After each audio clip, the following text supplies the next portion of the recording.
Hello to everyone. This is Viewpoint on Noyan Tapan TV, and I am Benjamin Pogosyan. In this episode, we will discuss the current stage of negotiations on Nagorno-Karabakh conflict. First of all, yesterday, on August 30, there was a meeting between Armenian and Azerbaijani commissions on demarcation and delimitation. The first meeting of the commission took place back in May 2022, and then there was a 3-month break. The August 30 meeting took place in Moscow, but according to the publicly available information and to the press statements which came out of the meeting, nothing important was decided there. According to the press releases, they discussed only some issues regarding the procedural procedures, what can be done, how this should be done, for example, organizational aspects. Nothing important and nothing significant was discussed. Given that the meeting was prepared for more than 3 months, the results of the August 30 meeting of the Delimitation and Demarcation Commission are really negligible. So we may say that no real breakthrough happened there. Also, it was clear because the delimitation and demarcation process is a really complicated one, and many countries, even friendly ones, are not able to fully delimitate and demarcate their borders. For example, Armenia and Georgia, they are in this process for more than 20 years, but even friendly and partner relations between Yerevan and Tbilisi did not allow sides to finish the process. Another important event in this week will be today's meeting in Brussels between Armenian and Azerbaijani leaders, mediated by the President of the European Council, Charles Michel. This will be the 4th meeting between Armenian and Azerbaijani leaders held in Brussels. The first took place in December 2021 during Eastern Partnership Summit. Then we had 2 meetings, one on April 6, the second on May 22. And some agreements were reached during these 3 meetings, including to make a progress on the issues related to the restoration of communications and also the start of border delimitation and demarcation process. However, the core issue, which is the status of Nagorno-Karabakh, is still in limbo. Azerbaijani president continues to argue that Armenians in Nagorno-Karabakh will receive no status, will receive no privileges, and they will have only one option: to accept Azerbaijani citizenship, to have Azerbaijani passports, and move forward as ordinary Azerbaijani citizens. Definitely, this vision is fully rejected by Nagorno-Karabakh Republic authorities and by the Society of Nagorno-Karabakh Republic, and also in Armenia, despite many explain the results of the June 2021 elections, that Armenian society is tired of Nagorno-Karabakh and they are ready to accept Nagorno-Karabakh as a part of Azerbaijan, or at the end of the day, no one is really interested with the fate of Nagorno-Karabakh. But sociological surveys shows that at least publicly, less than 1% of society in Armenia are ready to accept Nagorno-Karabakh as part of Azerbaijan. So another aspect of today's meeting in Brussels is so-called rivalry between Russia and European Union. Many argue that now we have 2 platforms, one in Brussels and the second in Moscow, and there is a rivalry between these platforms, and somehow European Union, or the West in general, seeks to diminish the role of Russia in the Armenia-Azerbaijan negotiation process, or seeks to decrease the influence of Russia in South Caucasus. Here we should understand that there is some truth, but also some false accusations and claims in this narrative. First of all, yes, the West is interested to see Russian influence decline in South Caucasus, and this is a part of the West, and in particular the United States policy of Russia containment in the post-Soviet space. However, this does not mean that particularly European Union is willing or able to kick out Russia from Armenia-Azerbaijan negotiation process. First of all, EU mediation has no internationally recognized mandate.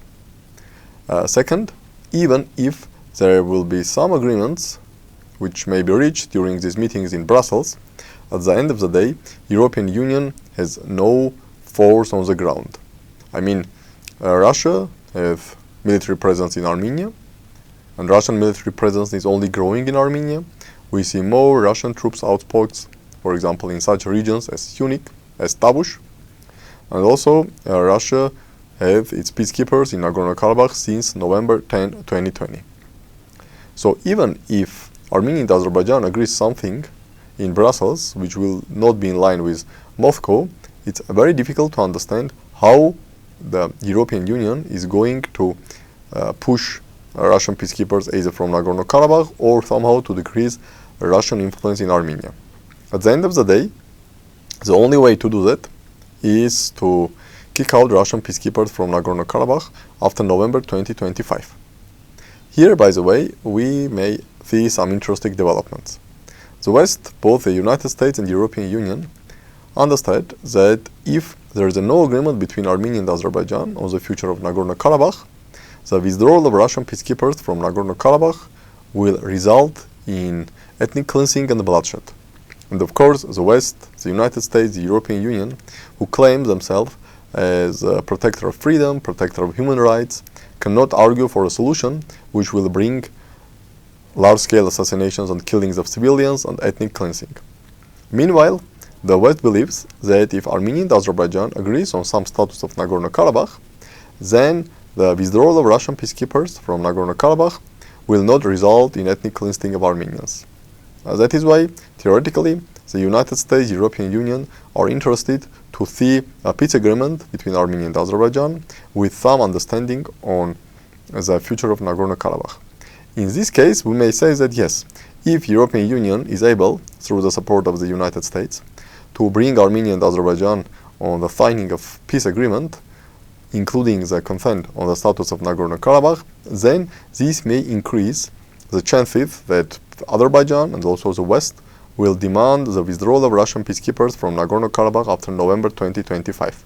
But even in this case, no one can guarantee that Russian peacekeepers will leave, because at the end of the day, neither Armenia nor Azerbaijan nor the West has the real capacity and the necessary resources to really force the withdrawal of Russian peacekeepers from Nagorno-Karabakh. Meanwhile, from Armenian perspective, and also from general perspective, any agreement between Armenia and Azerbaijan regarding the Nagorno-Karabakh status could be only the agreement when Nagorno-Karabakh will become an autonomous region within Azerbaijan. All understand that if Azerbaijan rejected the independence of Nagorno-Karabakh before 2020 war, when Nagorno-Karabakh Republic controlled more than 11,000 square kilometers of territory, it's beyond of comprehension that Azerbaijan now, after the victorious war of 2020, will agree to recognize independence of Nagorno-Karabakh. Publicly, as I mentioned, Azerbaijani leadership even rejects the possibility of some cultural autonomy for Nagorno-Karabakh. But privately, and probably, Azerbaijan may agree on some sort of autonomous status of Nagorno-Karabakh within Azerbaijan, hoping that this will provide him more opportunities to kick out Russian peacekeepers from Nagorno-Karabakh after November 2025. However, we also should understand that from Armenian perspective, any autonomy of Nagorno-Karabakh within Azerbaijan, even if there will be some international guarantees, will not be accepted by the vast majority of the Armenians living in Nagorno-Karabakh Republic. This will bring only to quick de-Armenization of Nagorno-Karabakh, as many Armenians will leave. Even again, if there will be a miracle and Azerbaijan will agree to provide some autonomous status to Nagorno-Karabakh within Azerbaijan, and even if Azerbaijan will adhere to its promises, to its guarantees, and even if there will be some international guarantees, absolute majority of the Armenians in Nagorno-Karabakh will not accept this solution, and simply they will leave. Probably only few will stay in Nagorno-Karabakh, those persons who do not have any opportunity, neither financial nor other resources, to leave Nagorno-Karabakh. So, in this context, we have to accept that the peace agreement between Armenia and Azerbaijan, with fixing the status of Nagorno-Karabakh as an autonomy, currently this option is being rejected by Azerbaijan, who wants to fully exploit the results of the victorious 2020 war, and he wants to force Armenia to accept that Nagorno-Karabakh will have no autonomy, no status within Azerbaijan. But interestingly and theoretically, Azerbaijan may agree to this status of autonomy, understanding very well that this also will result in significant decrease of the Armenian population of Nagorno-Karabakh. However, from Armenian perspective, and here I would emphasize from Armenian perspective, Armenian as a nation, The agreement between Armenia and Azerbaijan with fixing some autonomous status for Nagorno-Karabakh will simply result in significant decrease of Armenians in Nagorno-Karabakh, thus finishing with Nagorno-Karabakh. So, at least as of now, when there is a huge lack of trust between Armenia and Azerbaijan, there was a 20, 25, 30 years of hate propaganda in Azerbaijan against Armenians, the only option to keep Armenians in Nagorno-Karabakh is trying to keep this current status quo, which means they try to freeze the conflict and then hope that after a generation, either some real opportunities will arise for some real reconciliation between Armenia and Azerbaijan, or the situation may continue. However, coming back to today's meeting in Brussels between Armenian Prime Minister Pashinyan and Azerbaijani President Aliyev, as I said, despite all the discussions and speculations that European Union would like to kick out Russia from the negotiation process, or European Union would like to replace Russia or kick out Russia from the South Caucasus, I don't believe that this is realistic. European Union neither has will or even capacity to push out Russia from South Caucasus. This is all for today, and we will meet soon.